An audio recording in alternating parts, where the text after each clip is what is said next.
People ask like, so how's the weather? Like, just look out the window. Right. Like, why do we have to have a conversation about this?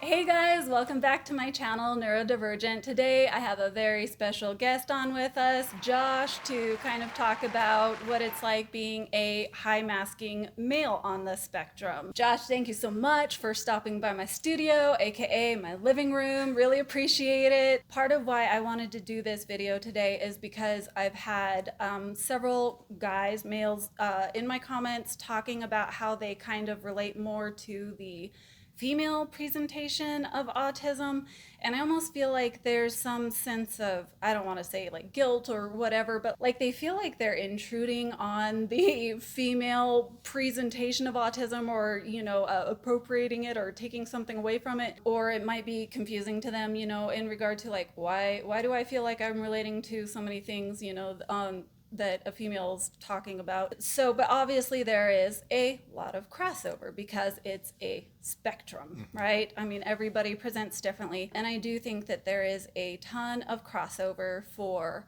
high masking individuals. And so that's kind of where that distinction is. So I do want to talk about like high level masking and some of the other things that you might relate to. But first, I kind of wanted to get your story and like how you found out you're on the spectrum, because I actually don't know this. Yeah, absolutely. Super glad to be here. Thanks for the invite and getting to share my story. So I went through all of life just feeling super different, but not really understanding why. I was actually in my mid-30s when I was diagnosed as on the autism spectrum.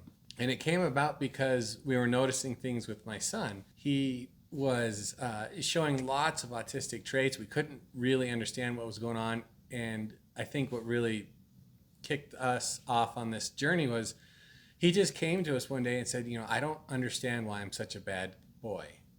Oh. And that, yeah, it broke our hearts. And we thought, okay, there's really something going on, because he's not. He's the kind of kid with a golden heart, loves everyone, wants to do the best for everyone, but he wasn't understanding people. And so as we dug into autism and the autism spectrum with him, I was sitting back thinking like, well, I do that. I do that. I feel like. And so we finally went and did the neuropsych evals with a specialist. I actually had to do it twice because the specialist had an intern who said, no, there's no signs of autism. And so then I went back a second time and had the same tests with the specialist. And she said, yeah, my results matched everything I did with the intern, and I'm autistic. There are just so many adults on the spectrum who share that story.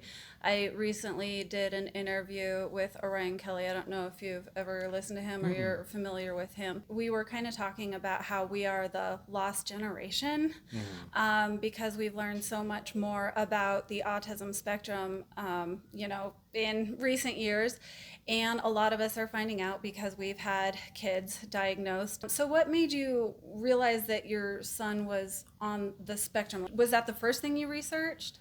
Yeah, it really was. We noticed things as he was playing. He loved Thomas the Train, and that the tracks, the wooden tracks you could build. And he would line up every single toy he had, cars, dinosaurs, soldiers, all along the track. They were all lined up perfectly to watch the trains go by. And then we noticed as he had started interacting with other people more, that they would say things like, hey, you need to be quiet. Well, he would then talk quieter. But what they meant was be silent, especially in like growing up in the church and in Sunday school. His teachers wanted him to be silent. And it was months of this going on, the teachers complaining to us like he's not listening. And really what it was is they weren't saying what they actually wanted him to do. He was being quiet. He was doing exactly what they asked him to do, but they weren't saying it. And so these kind of interactions were like, okay, there's something going on. He's taking things literally. Yeah. Yeah. Yeah, absolutely. So I have been over to your house Hmm. once, my husband and I, to have dinner or whatever, and we met your kiddos. We, kind of connected over the fact that both of our sons have autism. And actually, what made me want to bring you on for this interview was the fact that, while we were kind of chatting, it was obviously a little bit chaotic. We didn't get to like sit down and talk that, well, as adults or whatever with all the kids around, but because you've got 4 kids. Yes. And we were watching robot fighting, We so. were watching robot fighting. You guys introduced us to a whole new world of mechanical fighting. It was a comment that you had made that you said that you actually identified more with some of the female traits of masking. So it was that comment that kind of made me think, I'd like to bring you on and chat about this, because there are, a lot of guys out there that I think kind of do relate more to how females talk about masking. What does masking feel like for you? Well, that's a really good question. Masking for me feels like almost a completely different identity, becoming a different person in the sense that if I'm at work, I can be one way with those people. If I'm at church, I'm a different person at church. And so it's almost like juggling different lives. And if all those lives were to come together, I don't know what I would do. Work persona might not be the same. It is not the same as church persona or family persona. So it's a lot of like putting a wall up to give off this image that wherever I'm at, I've got it together and I can relate to whoever's in the room. So really it's like being a chameleon to the highest degree possible, not really letting people in, not really being who I am, and doing that for long enough that now I'm wrestling with who am I actually? And trying to figure it out, because I've pretended to be so many different things for so long in order to try and fit in. Yeah, and I can definitely relate to that. And I've actually heard a lot of people talk about that they feel like they are different people in different settings. And I myself have felt like a different person around different people. And it's not because I have no backbone or have absolutely no personality. It's just that mimicking and trying to fit in, and like you described it, feeling like a chameleon. It's exhausting. Because each social interaction, each situation is different. Right. It's different people, and so there's different expectations. Trying to learn, how do these people interact? How can I join that? Because nobody wants to be left out, but at the same time, depending on who you're with, you're going to be mimicking them, and you're right, it's absolutely exhausting. So, how long have you had your diagnosis? Because you said you were diagnosed like in your 30s ish. Yeah, mid 30s, so at least 7 years now. Were you able to kind of like start unmasking after you were diagnosed, or how did that work for you? So no, I did not start unmasking actually until I would say late this year, because there's so much to learn about social interaction, and there's so much to learn about autism and the autism spectrum, because it manifests itself so differently in each person. I had this strong desire to go into ministry, to pastor a church, and that only increased my masking, especially Sunday mornings when I'm interacting with church people, trying to put on that pastor role, look like the pastor, act like the pastor, talk like the pastor, and then when church is over, so exhausted that take a nap, kind of reset your brain, and then put on a different persona. Yeah, and if you were to become a pastor, that would take a lot of emotional output too, Yes. and a lot of people interaction. That would be something that would be really difficult for me personally. Yeah.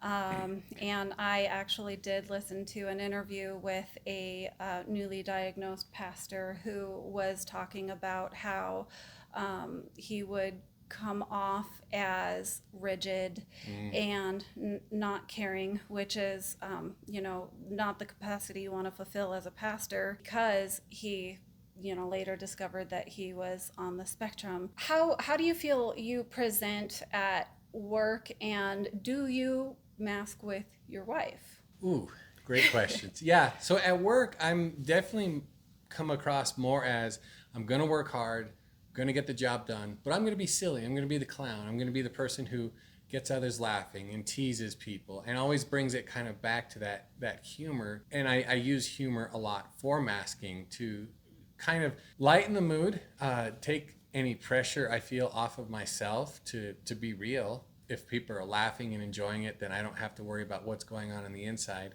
I think for a long time I have masked with my wife, and only this year am I really starting to understand like depth of emotion. Like I thought I was being authentic with her. I thought I wasn't masking, and I would share, we would talk, we'd share thoughts, we'd share feelings. And it got to this point where my wife said, I don't feel like we're connecting. And even recently she said, I know what it feels like to connect with you, and I'm not feeling it. And so there's like the surface level emotions that I present, and then there's the some deeper emotions that I try to throw out with people, thinking this is what I'm really feeling, and then there's the actual feelings underneath all of that. That is where connection, like with my wife, actually comes in. So there's so much depth to, I think, our emotional being, that it's really hard to dig down that deep and be genuine. Yeah, and what is that really, again, going back to the question of who am I and what do I feel, and we struggle with alexithymia and identifying our own emotions from time to time. And my husband and I have had that exact same conversation. He'll feel some worry sometimes that I'm distant, or like I'm in my own head or whatever. And there are a lot of layers to emotions, and masking isn't being fake. No. And it's weird because I feel like, if somebody who did not internally understand masking were to hear this, they would hear that as me asking you, are you fake around your wife? And that's not what it is. It's just Really presenting what you're comfortable presenting of yourself. and part of masking is trying to ease the discomfort of others in a way. A lot of masking is for other people. And so it's not because I'm being fake around you, it's because I'm trying to put emotions on my face that actually match what I'm feeling on the inside. Or to verbally tell you what I'm feeling on the inside. It's interesting now. My husband has asked me a few times, do you feel like you've unmasked around me? And I'm like, yes, I do, probably the most around you. And, I've only had my diagnosis for maybe a couple of years, but I have since kind of reduced my opportunities to hang out with people. Even after church, I will oftentimes scurry off because I'm exhausted just being there. And before, I would just force myself to stay and socialize. And so now I don't even know what I look like around other people, or what, level I'm letting go of my mask around other people, because I've kind of reduced my opportunities to interact and connect with people as a means of accommodating my needs a little bit more. Have you ever felt like people have misunderstood you, or that you've come off as rude or aloof because of how you mask around them? Absolutely. Yeah. I think often, for me, I can only speak for me, is the world feels like it's too much. There's just too much stimulation. And then there's a fear that I'm too much for other people. And I think oftentimes, especially in the past, I've come across as indifferent or very cold. And again, that's just me masking, because whatever's going on is too much, and I don't know what to give to these other people. And I've tried before to get, and I've gave too much and it didn't go well. That fear of I'm too much for others to handle. So I've definitely come across as very indifferent. Now, we talked about you have 4 kids, Yes. and you have since found out that 3 of them Yep. are on the spectrum. So you've got 3 girls and 1 boy. Your boy is the eldest, and he was the one that kind of began this journey for you. Yes. And then you have now had 2 daughters diagnosed on the spectrum as well. How has that been a little bit different, like you and your son and your daughters? So with my son, he's much more extroverted. He loves actually being around his friends. I think for him, he really gets into whatever they're into, he kind of jumps into. I don't want to say he doesn't have a lot of depth, because he does, but he doesn't have the level of depth in his thinking or in his emotions that I notice in my girls. My son, he's much more like into the STEAM, science, technology, math. I don't remember what the E and the A stand for, but STEM, science, technology, technology, engineering, maybe, maybe, or and electricity. math. I don't know. Electricity goes in buildings and Yeah. engineering, so it's close enough. So he's much more into that, whereas my daughter, she's so much more compassionate, empathetic, wants those relationships, but just doesn't understand. Mm-hmm. And then my youngest, she's hilarious. She's just in her own world. Her best friends are stuffed animals or any animal on the planet. And that's where she's comfortable being. She loves people in her family. She's not one to meet strangers. And so for her, like she just presents as being an animal person. She wants to Mm-hmm. be surrounded by animals because they're cute. They make sense to her. They're not as complex as people. Yeah, and that's one of the common issues girls have with getting diagnosed is that their special interests seem normal. Mm-hmm. And that a lot of times might be pop culture once they become teenagers, when they're younger, it might be animals. And obviously, it's not the special interest itself, it's the depth and the abnormality, as they say, of interest. It's an interesting world we live in now where your daughters are able to get diagnosed and to see how that helps them out with the tools and the support and the understanding Mm-hmm. that they're being given in a way that we did not have growing up. I'm sure your story is very similar to mine. Yeah. It's kind of like suck it up and endure it, and just always wondering why you don't fit in, and why you just always feel different. If anybody were to ask me, I think I might be on the spectrum. How do I know? My answer would be, have you felt different your whole life? Yeah.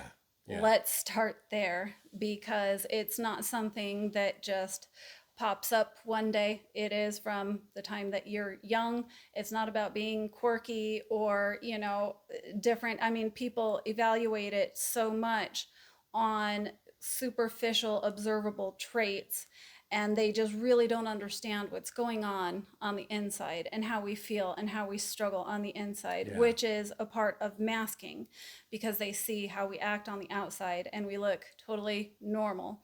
And it's funny to hear you say that you were not diagnosed the first time, because that's actually something that happens with a lot of females. Either they get told, no, you can't be autistic Mm-hmm. because you're having a conversation with me right now, or you're making any amount of eye contact, you went to university, whatever it is. And of Yeah. course, our understanding is changing.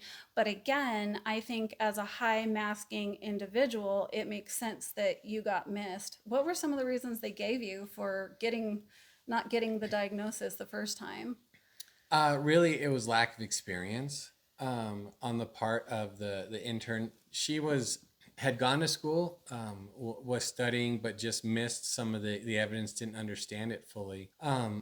What flagged me was I don't remember what test it was, but there was like 500 questions, and I got marked as having PTSD, Mm. which didn't make sense. I've never served in the military. The worst thing, I've been in a car wreck where I flipped a truck.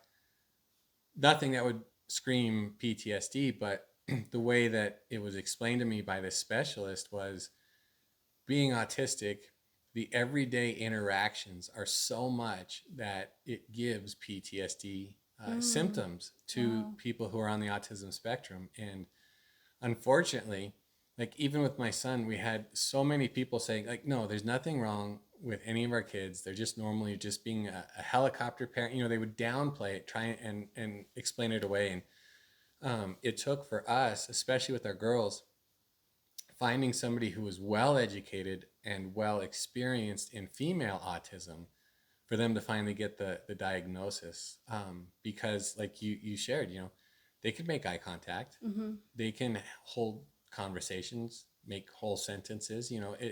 They're not standing in the corner of the room spinning, or Right. anything that might be typical. Unfortunately, when that's all that's looked at, there's an inner world that's missed, and kids, I think, really pay the price when people don't take the time to listen. Mm-hmm.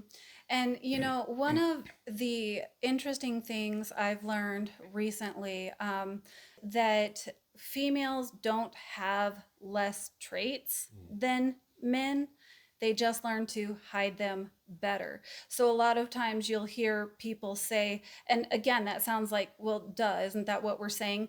But I really think it's important to point that out and make that distinction, because people might sometimes think females have less stems. Yeah. They don't have the compulsion to flap their arms or to spin in circles or to repeat vocal terms or enact an echolalia. They think that they don't have those things, but really what they're doing is suppressing it. They Yes. do have those tendencies. And so I think it's very important to point that out. Do you feel like you were masking like your whole life? Did you ever feel like, because we have a term to define it now, right? Right. Yeah. Did you ever feel like when you were growing up, you kind of noticed you were masking, like, even if you didn't have a term for it? I don't know that I recognize it, but looking back now, I definitely see as a kid I would mask depending on who I was with. There was a elementary school. We had one classroom versus another in football. I was friends with both classrooms. They hated each other. I could be whoever I needed to be in those situations, and I didn't understand why everyone else hated each other when we were all people. Unfortunately for females, what has happened is gender stereotypes. It's beyond being on the autism spectrum. When men went to war, women took over the factories and then didn't want to go back home. God bless those women for standing strong.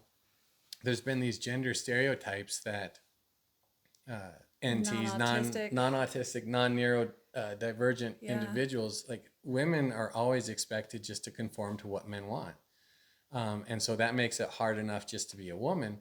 Now you add autism into it, and it's just another layer of pressure of trying to fit a lady into a specific role, a specific function, and completely missing who they genuinely are. So these things with masking, as a kid I did it.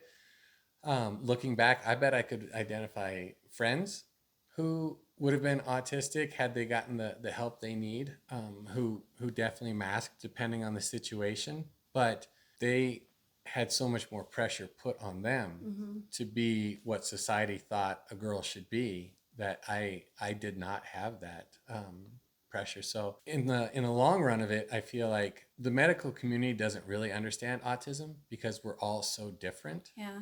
We present different, we think different, we're unique. It would be like trying to classify every engineer as one specific personality type. You can't do it, right? And you can't do it with the autism spectrum. There's a lot of similarities. Yeah, absolutely. Right? People want to think of it linearly, and really, if you think of it like a circle and the different traits, you might, be higher or lower in regard to the different traits. And it is such an umbrella term that kind of makes it difficult to nail it down. And so they just kind of have to go off of some of these similarities and sometimes, but exception maybe, but with this and that. So, and I've had almost 40 years of practice. So I've gotten really good at it now. And it is indistinguishable, to most people. There's a lot of people that if I were to tell them that I've recently been diagnosed, that they would not believe me, because I've gotten really good at it. I've had a lot of practice. I find that I really struggle with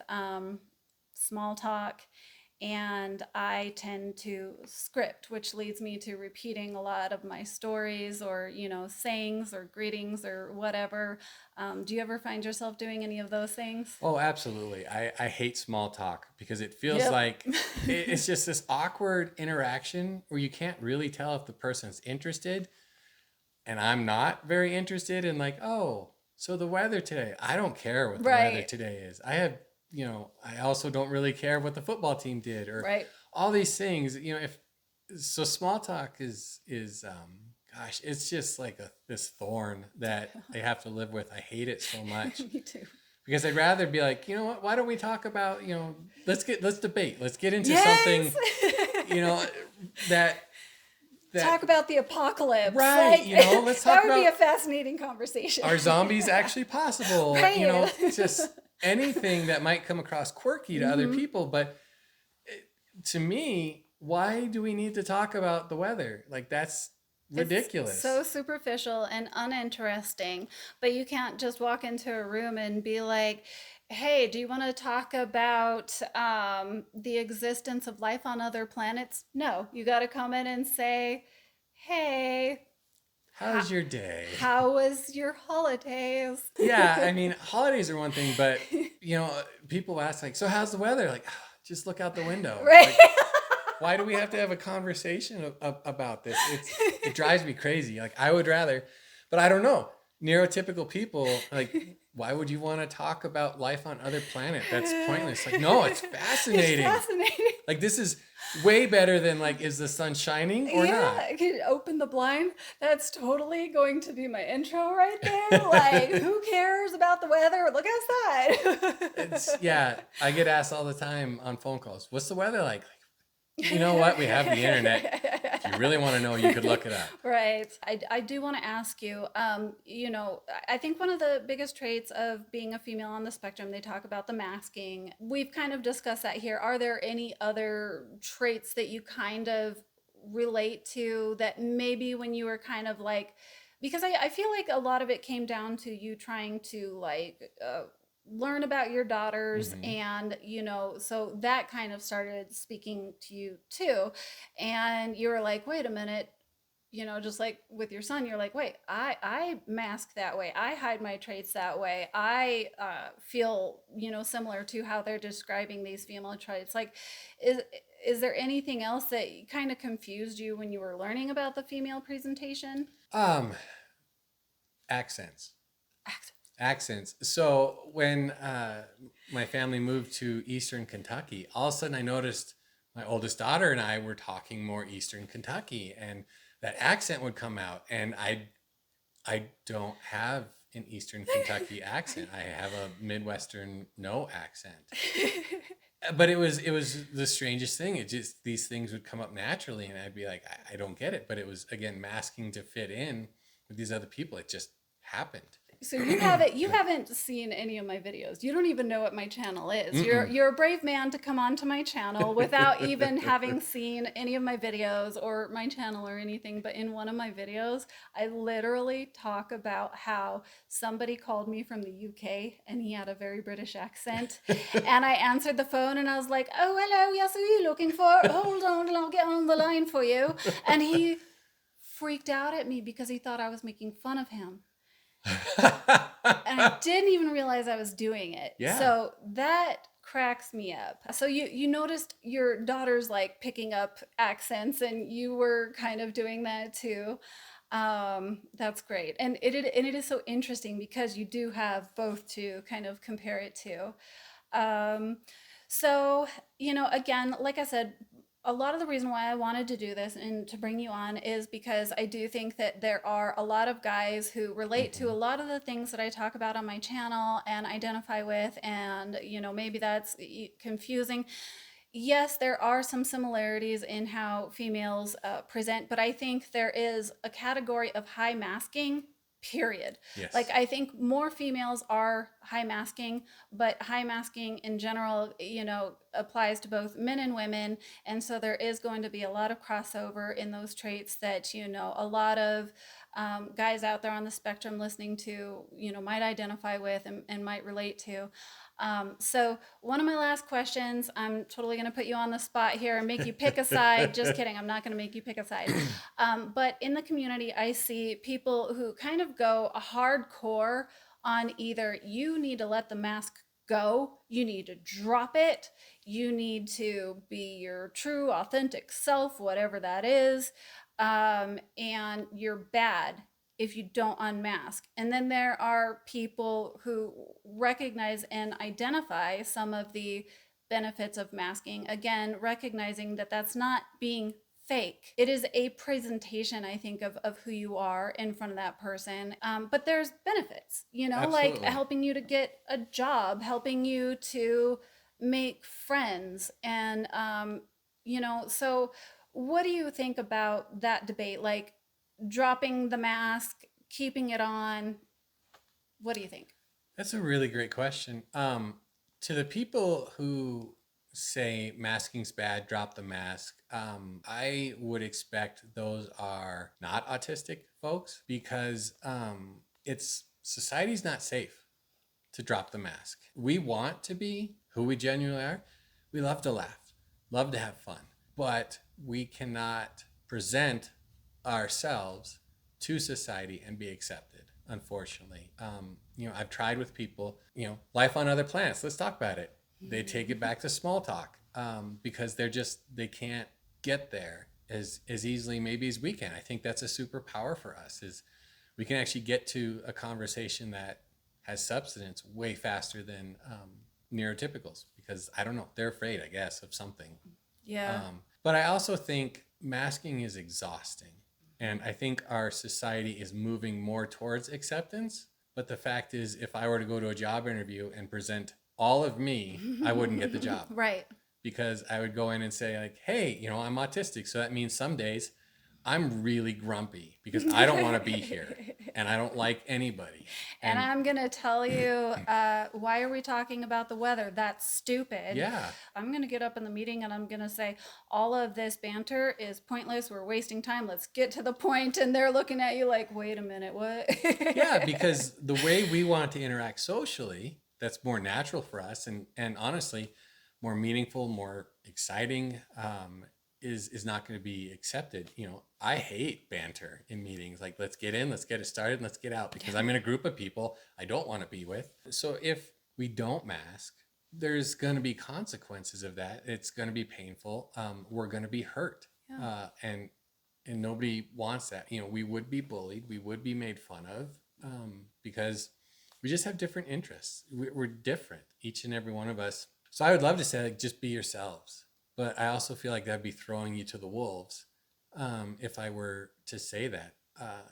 I guess so. I would say keep the masks that you need to feel safe and to take care Yeah. of yourself, but also do look for those individuals who you can let the mask down with, even if it's one or two people, Yeah. because those are the ones you're not going to be exhausted to be around them, and you'll get to have the conversations that you want to actually have and do the thing that you actually want to do. We need to start up an autistic chat group, like a Zoom call where we can jump on and say, hey, let's talk about the meaning of life. Yeah. And we'll just jump right into it. And it might be pretty awesome. I don't know, it could be a disaster too, because I sometimes feel like we are so rigid in a lot of our thought processes that that could be an interesting time as well.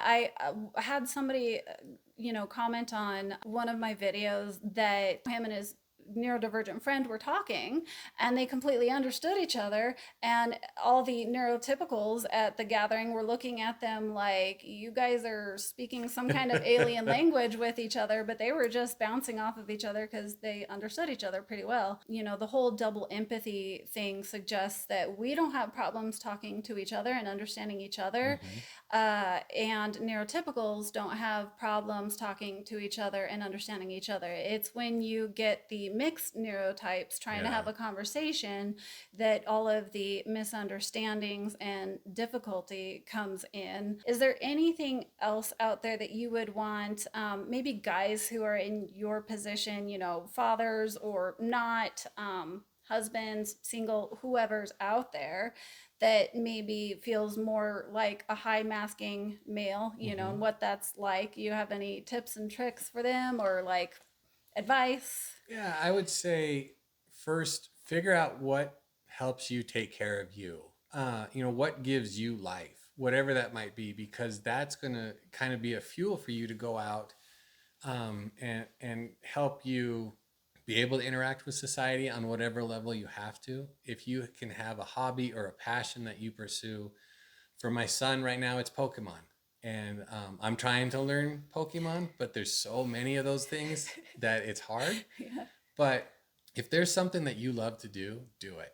And if you're looking for people to relate to, find a group of people whose passion is that same thing. Whether it's some kind of a sport or whether it's model boat building, riding boats, whatever it might be, get involved in that group because that can just give life to you. And I think we all need that. And then if you are a parent, just understand your child's going to present different than you are, and your child's going to be passionate about things that you're not, and that's okay because there's really no one right way for people to be. But the biggest thing is, I think, figure out how to take care of yourself, because if you're exhausted, if you're drained, if you're angry and confused and resentful, which is kind of where I end up when I'm not taking good care of myself, everything else is just so much harder. Yeah, put your oxygen mask on first. Mm-hmm. But also meeting others halfway. You know, on my channel a lot, I am a proponent for neurotypicals as well, because I do feel like there's a lot of people who kind of tend to turn it into an us versus them battle. And at the end of the day, we're all human and we all have different struggles, and we all love people that are neurotypical. So it's not an us versus them type of thing. But I think that is some excellent advice, because we need human connection, you know. Mm-hmm. So when you're talking about like going out and maybe finding somebody who enjoys your hobby, that's one of the easiest ways to form a lower effort connection. And I think it's excellent advice to realize that your kids are going to present differently too. There are areas where I'm able to understand what my son is trying to say or what he needs in a way that my husband can't, but that doesn't meet every one of his needs because he is so different. And I had to chuckle when you were talking about they might be into a very deep special interest that makes no sense to you, because with my son it's Minecraft right now. And it is important to get on their level. So bless you for being willing to try to learn about Pokemon, because I am just like, I don't know, I zone out when I hear Minecraft stuff going on, but he loves it, and that is a great way to connect with your kids too. I would say too, like, just have compassion for neurotypicals. I mean, between you and me, they are the weirdos. Like, we're normal, but they're weird. Like, my wife can look at us and know what we're thinking, and that's not cool. Like, that's weird. But that's not normal. if you can give them, like, I would encourage neurotypicals to subscribe to your channel and watch, because educate themselves. It's not that we're aliens. It's that they're just on a different wavelength than we are. You know, for me, I could talk Indiana Jones all day. Yep. With anyone. My wife doesn't care about Indiana Jones, and that's heartbreaking. But sorry, man. Yeah, I just don't get it. You know, so have compassion for those weirdos out there who they just need education. It's not like they're bad people; they're just weird. Yeah. And need to be educated. I've said that plenty of times. I'm like, don't attribute to malice what can be attributed to ignorance. And it's funny because when I first started my channel, I feel like I was almost defensive because I really thought that there were just going to be so many neurotypicals watching my channel, not understanding it and telling me you can't be neurodivergent, you don't know what you're talking about, blah blah blah. But I quickly found out that actually my audience was full of autistic people. And you might sit here and be like, well, duh, Jennifer, what were you going for there? Yes, of course, that's what I was going for. But I really did think that there would be a lot more like outsiders looking in, not understanding what I was trying to say. I quickly found that was not the case. However, like you said, I would encourage people who are not neurodivergent to listen to things like this, listen to other, neurodivergent creators, just so you can have more compassion and understanding, because we just think differently. It's not the wrong way of doing things. It's not the wrong way of thinking. It's just different.